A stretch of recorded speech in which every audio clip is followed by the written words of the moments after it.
This is a Reconstructionist radio production. Please visit chalcedonstore.com to purchase this book. That's CHALCEDON store.com. A Word in Season. Daily Messages on the Faith for All of Life. Volume 4 by R.J. Rushdoony. Copyright 2012. Mark R. Rushdoony, Ross House Books. Chapter 1. Old Line Americans. Our experiences as a child often color our thinking as adults. I lived as a child in California. My immigrant parents, refugees from Armenia and the Turkish massacres, moved to California from New York a few weeks after my birth in 1916. We lived on a farm near Kingsburg, a Swedish town. Even when I was in high school, Kingsburg's mayor, a Swede, spoke a heavily accented English. Besides the Swedes, there were Armenians, Danes, Portuguese, Japanese, Mexicans, and a few others. When I started kindergarten, my English, like that of other children, was limited. In the first grade, I met my first real American, an elderly woman teacher named Mrs. Pinkley. I have forgotten the names of others of my early teachers, but I remember hers because we were all impressed by this real American. Years later, I realized that a very few Old Line Americans did live in the area, but none were near us.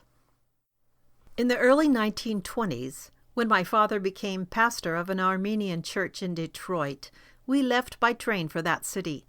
As a youngster, it was for me a great adventure as well as a major dislocation. On board the train, I was immediately interested in the man who seemed to me to be the most important man running the train, and the strongest, the Pullman porter. He was also the first black man I had ever seen. I followed him around to his tolerant amusement, and I began to ask questions. As a boy in Kingsburg, I knew that there all of us identified people in terms of their country of origin.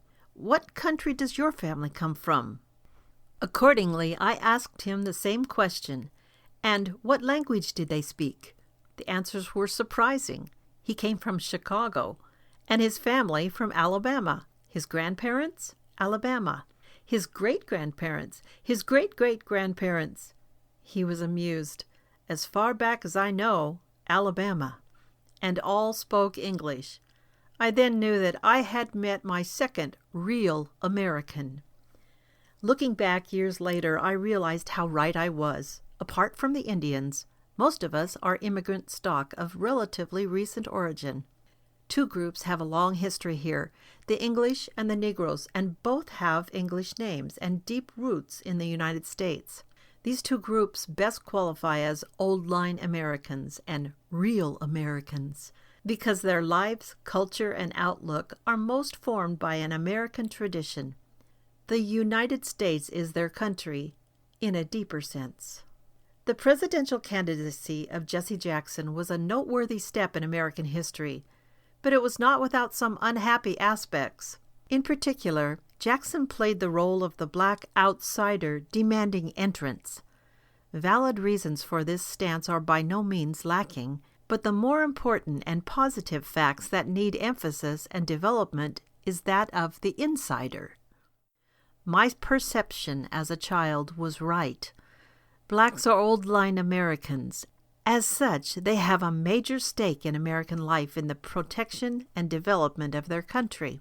In Europe, there are growing hostilities against the large members of Middle Eastern minorities who came there after World War II to fill the need for workers. In Africa, there are racial and intertribal hostilities of major character. In Asia, we find that India, Pakistan, and other countries have ancient and explosive racial conflicts. The United States and the Americas are almost alone in working to relegate such tensions to past history. In that effort, blacks have a necessary role as Old Line Americans, working to strengthen and develop the American hope.